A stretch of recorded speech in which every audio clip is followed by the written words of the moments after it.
Samantala, alamin naman natin ang pinakahuling balita kaugnay ng naganap na lindol sa Cebu. Mula sa aming kasamang si Wenceline ng Radyo ng Bayan Cebu. Magandang hapon sa iyo, Wen. Kamusta na ba ang sitwasyon dyan?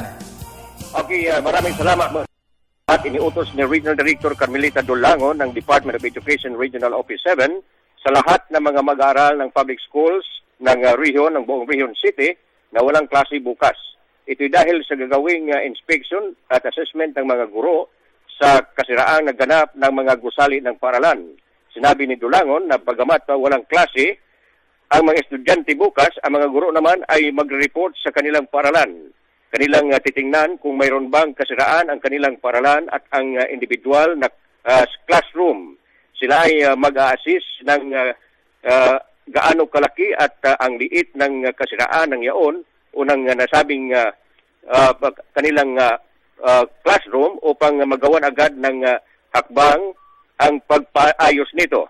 Ang hakbang nito ay ginawa ni Dulangon bunsod ng lindol na naganap dito sa Cebu kaninang alas 8:12 ng umaga. Sinabi ng Peoples na ang lindol na yon ay may epicenter na nanggaling sa 2 kilometro mula sa ang layo mula sa bayan ng Carmen, Bohol.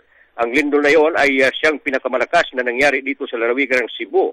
Dito sa loob ng compound ng Cebu Technological University na DYMR Radyo ng Bayan Cebu, konektado may 2 building na nagkaroon ng partial damage. Ay ito ang administration building at ang pangalawa ay ang tinatawag na blue building. Ang rooftop ng blue building dito ay na may 3 story at may taas na mga 100 meters ay na-flattened. Ang nasabing atip na yero ay lumapag sa pangatlong flooring. Sinabi ng mga guro na ito ng eskwelahang ito na maswerte pa at walang pasok kaya walang buhay na nasaktan.